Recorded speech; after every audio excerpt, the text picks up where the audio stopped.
Hi mga kabayan, how much money did you spend for your nail salon?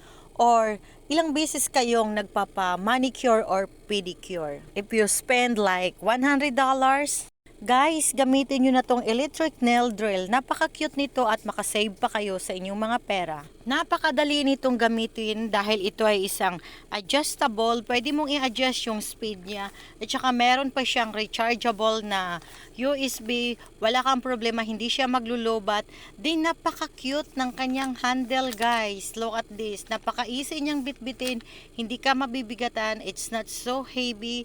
Din napakadali niyang gamitin. I-on or off mo lang yan. I-adjust mo lang siya. Merong adjustment dyan. And then, ang cute ng kanyang mga accessories, guys.